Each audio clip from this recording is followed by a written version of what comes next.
So hi, I'm on the Good Noise Podcast. I'm here with Max from Signals Midwest. We're going to ask him some questions today. I'm going to start. What inspired you to start the band, and what does the band name mean? Okay.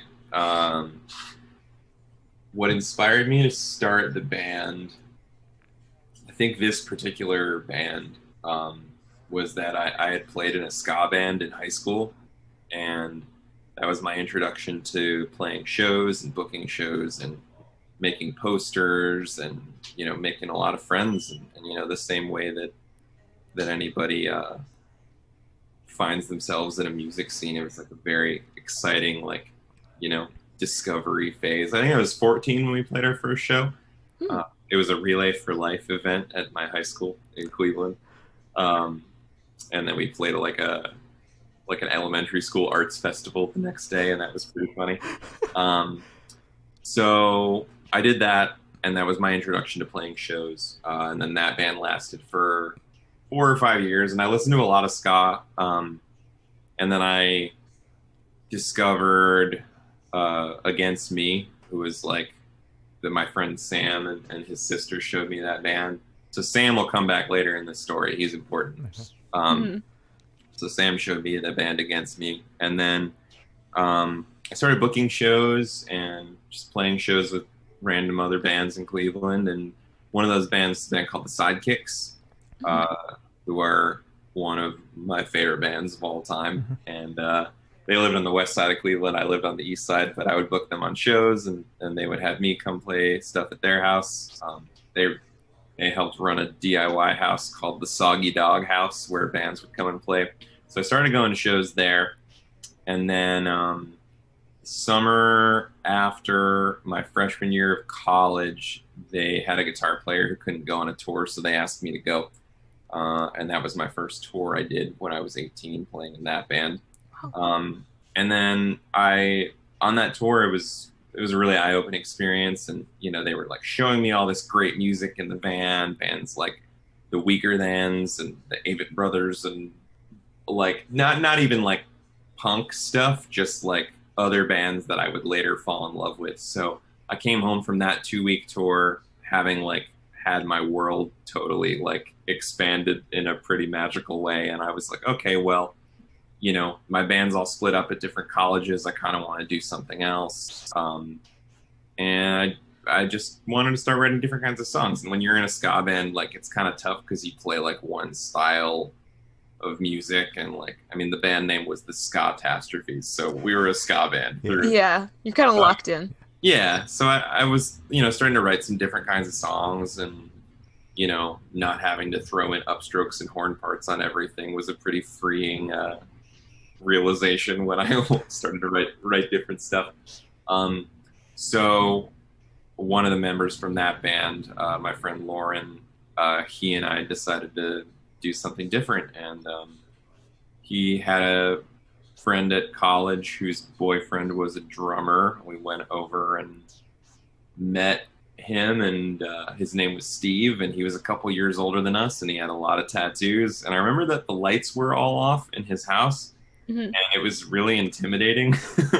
Yeah. uh, and we had just discovered bands like Latterman and the Lawrence Arms, and he asked, was like, "What kind of music do you guys want to play?" And we are like, "Oh, we kind of want to play like something that sort of sounds like the Lawrence Arms." And then he showed us that he had that band's logo, which is an hourglass with bat wings. He had it tattooed on his wrist, so it So was cool. just sort of serendipitous. So we had our first practice a week later, and we just started writing songs. We wrote one song every week, Thursday nights, for like 7 or 8 weeks straight. And then we played our first show in November of 2008, I want to say. The band name came from a conversation that I had with my friend Sam, who showed me the band Against Me. That summer, actually, right before that Sidekicks tour. This is really serendipitous, and I'm sorry if I'm rambling a lot. You're good. Oh, Uh, you're great. You're fine. I went to Washington D.C. with my friend Justin and my friend Sam. Sam was moving to Portland, Oregon, and it was a very big moment in my life because one of my best friends was moving away. So the cheapest flights were out of Washington D.C. and his cousin lived there, so he went and stayed down there for a couple days. And I remember having a conversation with him that was like, I guess you've pointed your signals west or something like that. So Signals West was on the list of names that we had. And then I brought it to Steve and Lauren later, and they're like, well, it should be Midwest because that's where we're from. And then that was how we got the band name. And to this day, there are way too many S's in it, or people call us like Singles Midwest or Midwest Signals, or you know, like it's never been an easy name to say. But I challenge you to come up with a band name that is actually good. I think all band names are pretty bad. Yeah, honestly, when you think about it, they are kind of all. Yeah, it's like the kind of thing where, like, you know, when you say a word too many times, like, and then it starts to lose its meaning. Yeah. Like, you know, we just call it Signals now, or Siggies. Siggies. Hello. Yeah, our Australian friends, that's what they call cigarettes, so they just started calling us Siggies. Siggies. You'll have to All right. That's where we've landed. Okay. So yeah, that's the origin of the band and the band name.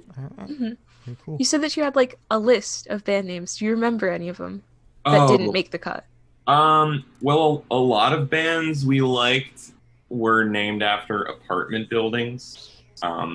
Like the Lawrence Arms was an apartment building in Chicago. And later on, we found out that Joyce Manor was an apartment building in Torrance, California.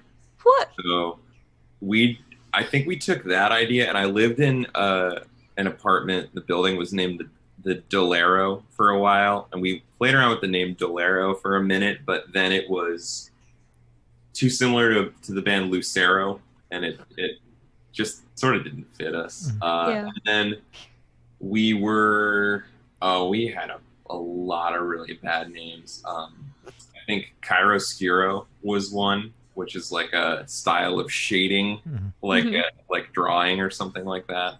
Super glad we didn't use that one. Yeah. Yeah. Really, Dodged a bullet there. really dodged a bullet. But you know, no band name will ever be as good as the band name that I came up with when I was 13 for my very first band, which was the Raging Chickens. Wow. That's solid. You guys should rebrand with that name, actually. Really should rebrand that. Yeah. That would be. But yeah, I think we're 12 years too late at this point to change it. So It's never too late. It's never too late. Exactly. Honestly, just bring it up to them, and they'll be like, "Oh yeah, we get it. We get it." Yeah, I totally understand. Yeah. Exactly. Imagine the merch, like the merch would be beautiful. Angry exactly. Chicken. Chicken emojis everywhere. I would buy that. So congrats on your newest EP, Pin. How do you feel about the response to that? And can you tell me what the name means? First off, thank you. I feel like the response has been good. We hadn't put out anything since like 2016, so it was just nice to put some new songs out. We've been playing a few of them live for a while, specifically Your New Old Apartment, which is a song that I think people responded to pretty positively. I'm super happy with that one. I put it out as a solo song a few years prior on another thing I did, but giving it the kind of full band treatment was super fun. So yeah, I'm super happy with it. I think we pushed ourselves a little bit, and it's just, you know, it's just nice to work on stuff. You know, we're all like 30 plus, and we all have full-time jobs at this point, and we, you know, live far apart from each other. So like any excuse to meet up and to work on things and to just keep making stuff has been a really positive thing in my life. So yeah, I mean, the response has been really cool. It was our first release on a new record label called Lauren Records out of Los Angeles, and Aaron, the person who runs the record label, has been really sweet and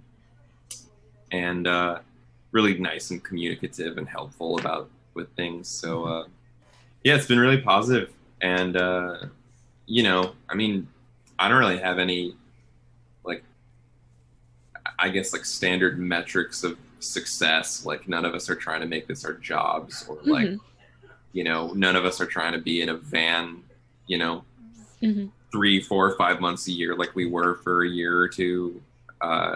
And, you know, for me, like, the mantra kind of behind all of this is that, like, the joy of all of this just comes from the act of making music.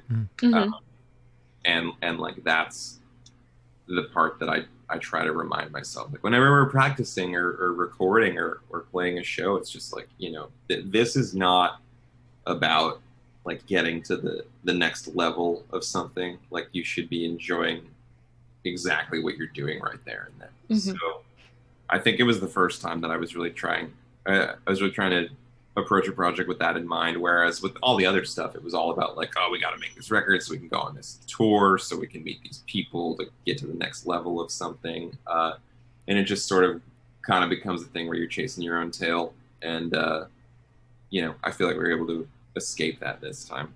Mhm. What was your other question? I'm sorry. Oh, what does the name mean?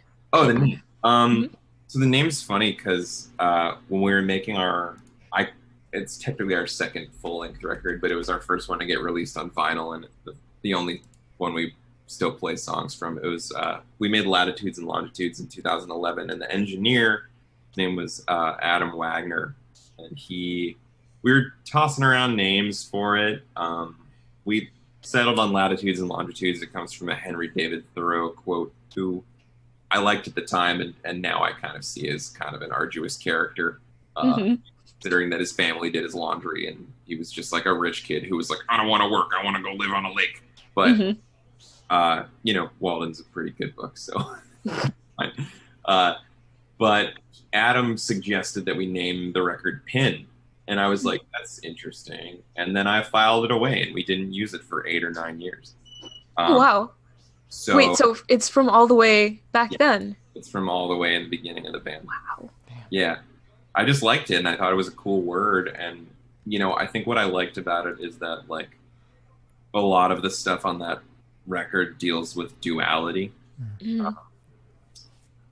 and you know, pin is kind of a dual word. And then as I investigated as a dual word, I found that it had multiple meanings. Like it could be a noun or a verb.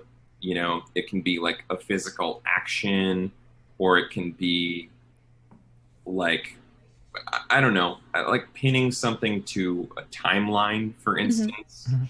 or like, you know, like a lapel pin or a push pin or like a Yeah. location pin, or just like, I liked that it was kind of nondescript. And we had, you know, we've always done like very kind of like alliterative titles, being like Latitudes and Longitudes, Light on the Lake, At This Age, stuff like that. So it was our first record with a new member. We changed bass players in 2017. You know, it was a shorter record than we'd done before. You know, it's kind of an EP. I mean, I think it holds up on its own as a piece of music, I hope, but you know, it's shorter than other stuff we've done. I just kind of wanted to break the cycle a little bit. And then I had the idea for the artwork being like a lot of raindrops and then one raindrop flipped upside down to create a location pin. So I just sort of had that image in my head, like even before we recorded it. So to see it all come together was pretty fun. And yeah, I don't know. I had an idea and I went with it. And here we are. All right. Yeah, I really like that. Okay. So can you tell me a little bit about your writing process? Yeah, I think that like I'm not one of those people who can sit down and be like, okay, I'm gonna write a song today and it's gonna be good.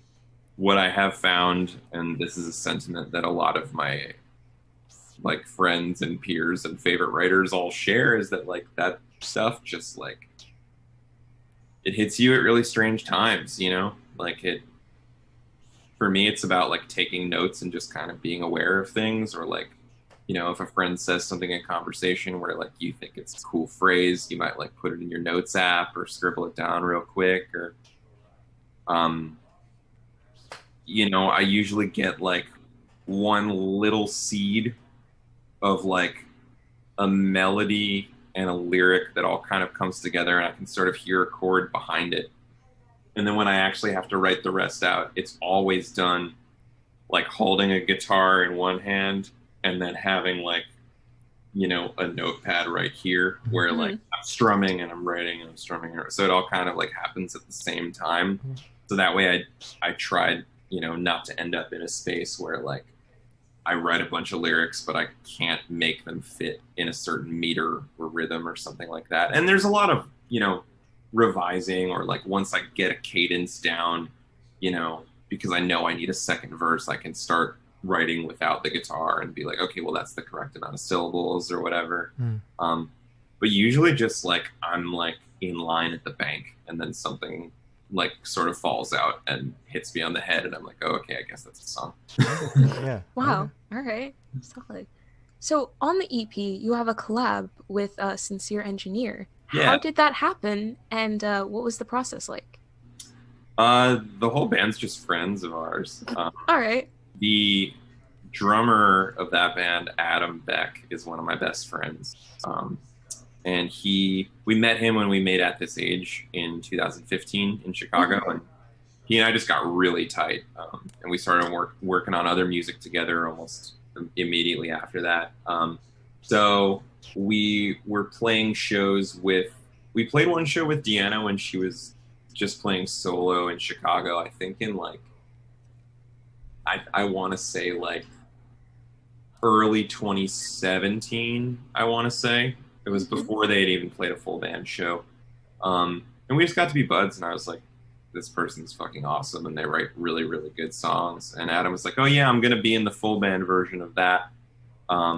So we just ended up having a lot of mutual friends, and, she would come to shows that we played, and we would come see her play in any of our respective cities. And just sort of happened naturally. And then Matt Jordan, who's the engineer on Age and Pin, is also the engineer on a lot of her records.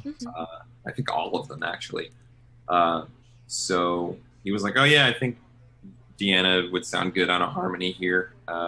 So yeah, she just came in and did it. Like, we weren't even there. Like, it was after we had left Chicago already, and I was like, I think this is the part that I want Deanna to sing on. And he was like, oh yeah, I'm sure she'll be down. So she came in and did it, and it was really cool. All right. We've played a lot of shows together in various forms over the last few years, so it felt pretty natural to have her on it. I'm really excited for whatever that band does next. I know that they started making a new record this past weekend, so yeah. All right. Awesome. Very cool. But, it's like anything else. You just you do shit with your friends. Yeah. And she's someone whose songwriting I really admire, and her voice is great. So I was just psyched that she was down to sing on it. Yeah. Oh. So what would you guys do differently on your next release that you didn't get to do on this past EP? I don't know. I don't know if it would be do anything differently out of the sake of like we did something wrong or something like that. I think it would be more so just like doing it in a like it's a really good question. Something I would want to try is playing a little bit more together in the studio to get takes, because a lot of times in the studio you spend a lot of time just doing drums, and then you just do bass, and you just do one guitar, and you just do the other guitar, and like it all ends up being to a grid or whatever, so it's like locked in and on time, but like a lot of the time it doesn't really feel like a band playing. So part of me is curious if we can pull off like doing some more live basic tracking where we all play together, and you're prone to more mistakes that way, but like it feels more organic too.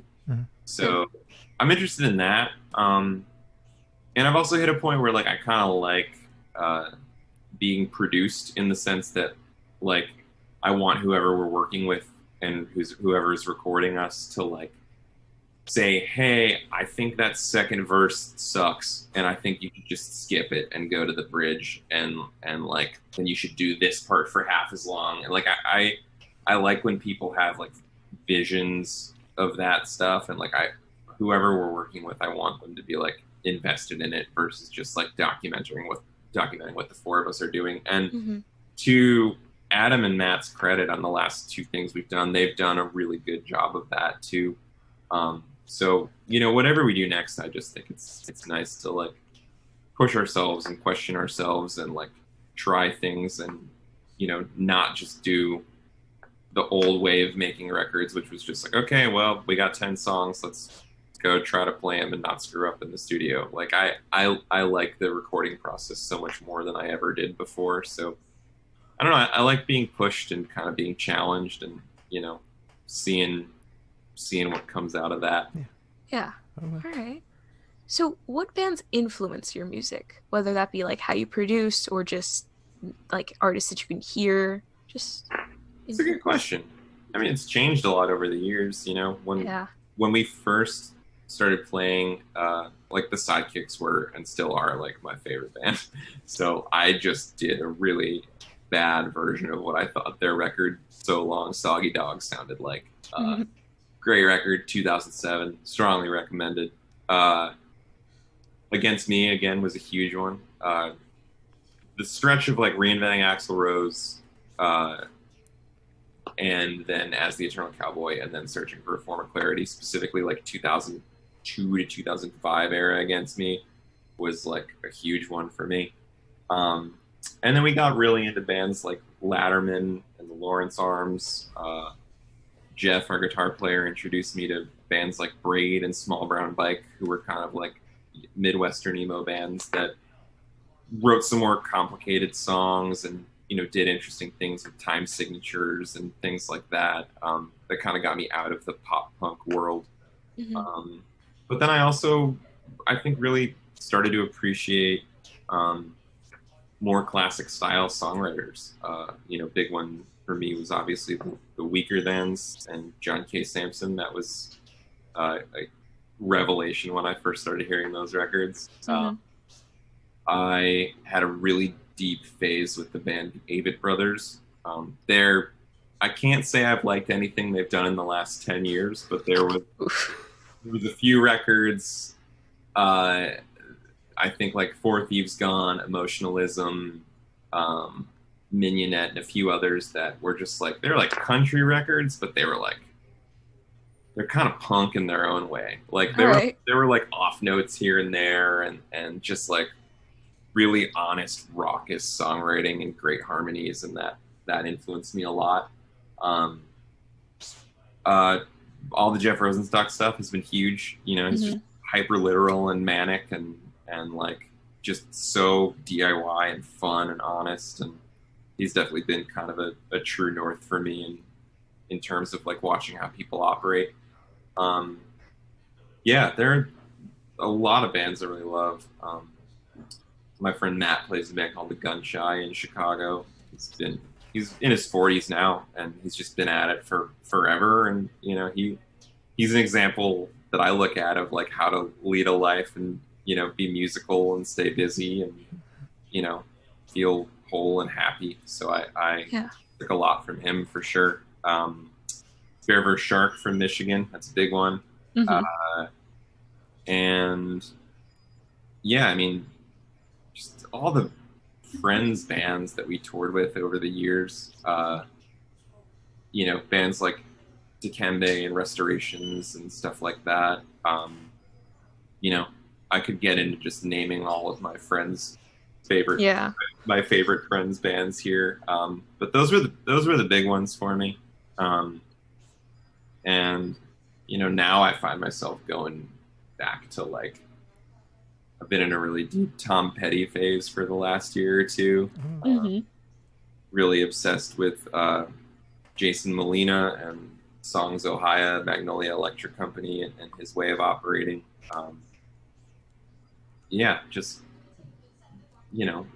That's the great thing about music. You can just keep discovering shit. Never ends. Very much so. So you guys had an Audio Tree session. What was that like, and how'd that happen? It was nerve-wracking. We had tried to do it for a few years. Our old label had tried to set us up with them. But, when they were trying to do that, we were all like still in school or still working, and they were like, just come out in the middle of the week and do a session. And I was like, we can't really do that. So the timing just didn't work out for a while. So we kept in touch. Finally, after like 2 or 3 years of planning, it worked out where we could be there on a Thursday. I specifically booked Chicago on a Thursday so we could be there and get it done. They're such professionals that it just felt really good. And it was actually like before we'd even played a show on that tour. That Audio Tree session was like our first show, in quotation marks, of Hmm. the tour. So I think there's like a good nervous energy that comes through on that session, and it was super fun. And listening back to it was a total trip. And now in pandemic land, whenever I'm bummed out, sometimes I go back and I watch little clips of it here and there, and I'm like, oh, we're a band, we exist. Yeah. Yeah. You guys exist. You guys did that. Yeah, we did. Like that's crazy to me. I don't know, because I feel like when bands go on Audio Tree, it's like that's the you're making it point. I don't know. It's just like that's that. I don't know. It's crazy. I'm really happy for you guys. Yeah. Thank you. I appreciate it. I feel like I totally know what you mean. Like it was a huge thing for us too. There have been a number of those like making it points that we've hit over the years where like, and then we do it and I'm like, okay, so what now? Like Yeah. playing Fest was a big one, or like going to Europe was a big one, and Audio Tree was a big one. But like, Audio Tree just like it's a group of people who love music and music production, and they like make a really, really good web series. But like no one's gonna make or break because they played on Audio Tree. Like it's another outlet for,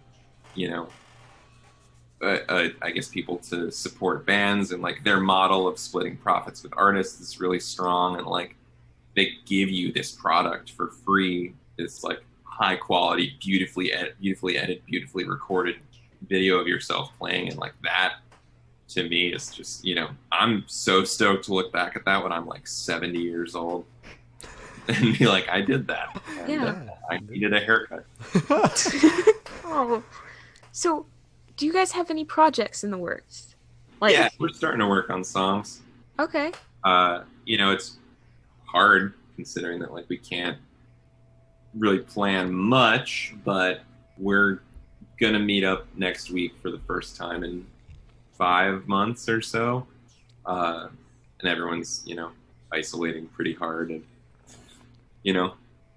thankfully we like don't share a practice space in a warehouse or anything. We just meet up in our bass player's basement in Pittsburgh.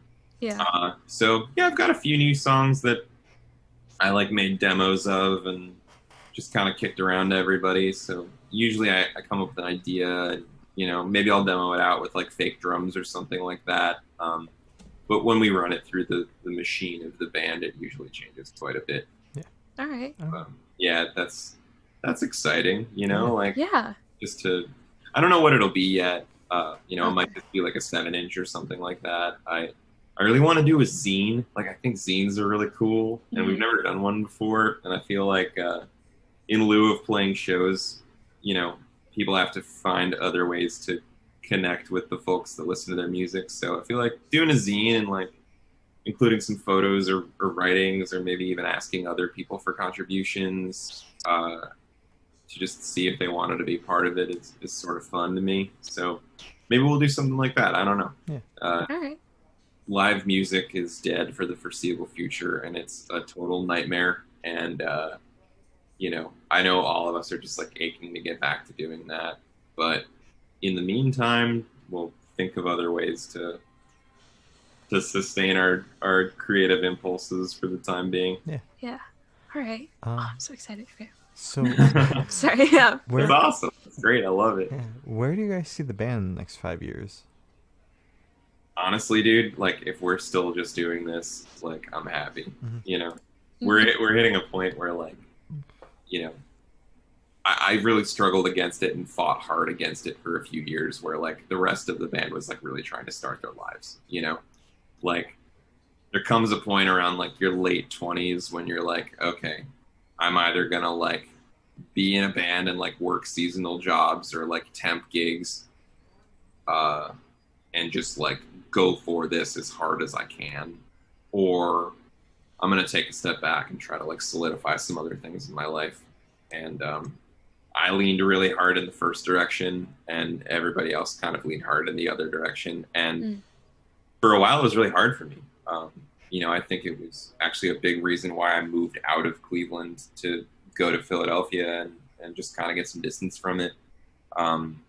But now, like, I totally understand it. Like, you have to make your own space in the world, and you know, living in a van for X amount of months out of the year and not knowing how you're going to pay rent and sleeping on strangers' floors is like, as fun as it is, like, it's not a long-term sustainable thing. And like, Yeah. every band hits that point, Mhm. So you got to appreciate it for what it is when it's happening. And like, I encourage anybody listening to this to like do that stuff for sure. And like, you can always go back to it if you want to, like, but for me, I think that I've found a good way for this band to work, in that like, we'd all like to do it more, but like, we don't want to blow up our lives again.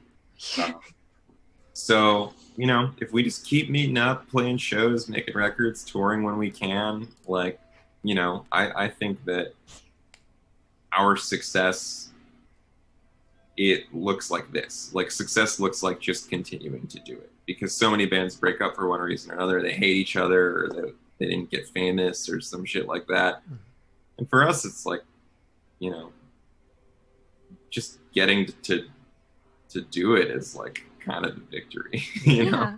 Yeah, It I took get me a that. long time to get to that point, but for now, that's the way I feel about it. All right, solid. Yeah. So for the last couple questions, we're actually going to shift away from music Yeah. and go straight to death row. So, if you're on death row, what would your last meal be with the drink? Oh, that's a good question. Thank you. Thank you. All right. I have two answers. One would be a pastrami sandwich on rye bread with coleslaw on the sandwich and really good yellow mustard, and side of potato salad, pickles, and a chocolate phosphate or a chocolate egg cream particularly from Jack's Deli on Warrensville Road in University Heights, Ohio. I know the exact sandwich that I want. I'm mostly vegetarian these days, but it would be that or my mom makes a really good brisket.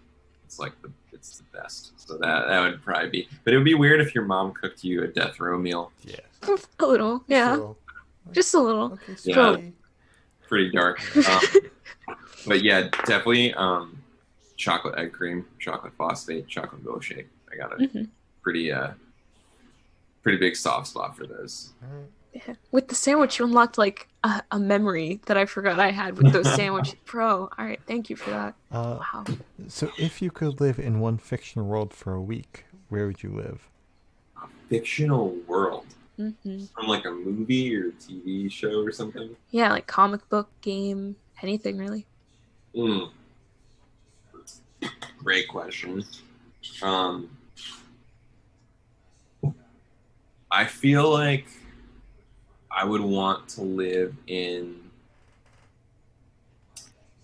What's the second world in Spyro the Dragon? See, my friend played that game, There's but I the never first- learned that stuff. There's Artisan World, and then hold on, I'm gonna look it up. hmm Peacekeepers, or no, Magic Crafters was cool too. Yeah, I don't know. I think living there would be pretty sweet. hmm Chase around the octopus guys with the eggs. hmm Let's go with that. All right. I could All probably right. do something like way, way, way better. No, that's good though. You haven't gotten Spyro. Let's go with Spyro. All right, All I right. love it. So I have the honor of asking the last question. Every single person we have spoken to have said it's the most important question. Okay. What's your favorite color? All right. So I Mm-hmm. have a strange relationship with color. Oh my god. Okay. I do have some form of synesthesia where, like, I hear colors from songs and stuff like that. But I'm also colorblind. It's and interesting. Okay. and my day job is as a graphic designer, where I work exclusively with color. Wow. Thankfully, when you're a designer, you have things like color values and stuff like that. So they, in their numbers associated with it, so you can kind of see if something has, magenta in it or not. Yeah. But you know, I don't really have an exciting answer for this. It's blue. Ooh. Yeah. You know, I tend to oscillate between the kinds of blues I like. You know, typically it's more of a navy blue, Ooh. but I like a cerulean. I Mhm. like a couple sky blues, but not too baby blue. A little more Okay. saturated. And the other color I really like is seafoam green. Oh, Ooh, it's a very nice one. all right. I have this is the guitar that I play for mainly for signals, Ooh, and it's a nice seafoam guitar. green. oh my That's god. very nice It's guitar. been through a lot of shit. It looks great. It's got like so much dirt on it.